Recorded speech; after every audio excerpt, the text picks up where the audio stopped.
everybody, welcome to the Department of Bad Ideas, and just like the name implies, I took the healer of Warframe and turned her into a damage dealer. Why? Why the fuck not? Now you might be asking me, why am I not playing a healer as a healer? Well, the best way I can say that is alcohol works in mysterious ways. Also, Trinity is surprisingly good at dealing damage. You wouldn't think it, given how they initially lay her out and the way that her skills are supposed to interact with everything, but she's actually got the potential to nuke very late game enemies.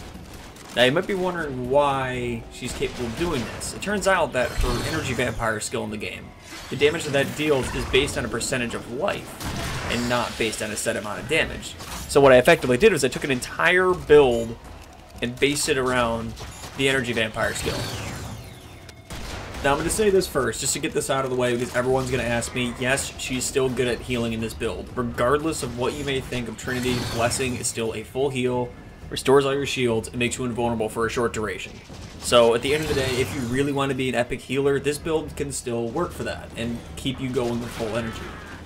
Now the whole focus on this build is to max out your power strength, which is going to give you bigger damage ticks and is going to regenerate more energy, and to reduce your duration as much as possible. That way you're condensing all those damage ticks into a very small time frame. Now thanks to a very unique functionality of power duration with energy vampire, adding more duration doesn't add any more damage. It actually stretches your damage out over a bigger time span. So when you reduce it, you can get 3 seconds causing 5 ticks of damage. And these damage ticks each are percentage based too. Alright, so enough of that. Let's run down the build itself. Now, you're going to be dropping Link in this build, which is going to be a little weird at first, but Link has no use when your power duration is this low. So let's start things off. First off, the 3 skills you're going to always have equipped are your Well of Life, Energy Vampire, and Blessing abilities. You're going to need all 3 of them with this build, although Well of Life is a bit optional if you are strapped for ability slots. Now, the core ones you're going to want to have: Fleeting Expertise, Intensify, Blind Rage, and Stretch. These are really important. You gotta have your Fleeting Expertise to reduce the duration down as low as humanly possible to get all your damage ticks with Energy Vampire out. And Power Strength is Power Strength. There's really no reason not to put Power Strength on this build. Now, adding Stretch really helps out with Energy Vampire. If you don't add any range bonuses, you're not going to be getting in range of those damage ticks at all. So you'll be missing out on the pretty much free energy you get off of your damage skill. Outside of that, I would recommend putting Vitality on because it's Vitality, there's no reason not to.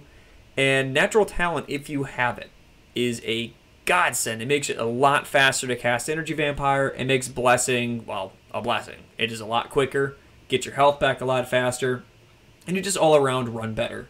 As far as an aura goes for this one's up to you. Personally, I like Rejuvenation because it's really strong nowadays. But if you wanted to polarize and put an Energy Vampire in that slot, or an Energy Siphon in that slot, go nuts. Whatever floats your boat, float your boat. Now, for actually using this build, it's a ton of fun to use, but you're going to have to throw out a lot of your usual playstyles with Trinity. For one, you're not going to be spamming Blessing every 3 seconds, and you're not going to be trying to chain your Blessing together. The big thing with this build is you open up any fight you enter in with an Energy Vampire. Once you've done that, you effectively have infinite energy until that enemy drops dead. So you're going to be using your Well of Life to pin a heavy target or pin some target you don't like in stasis, and use Blessing when appropriate, because you're not going to be getting a long duration on your invulnerability with that. You're going to be riding off of that Energy Vampire to just keep popping it over and over and over, especially if you're running Natural Talent.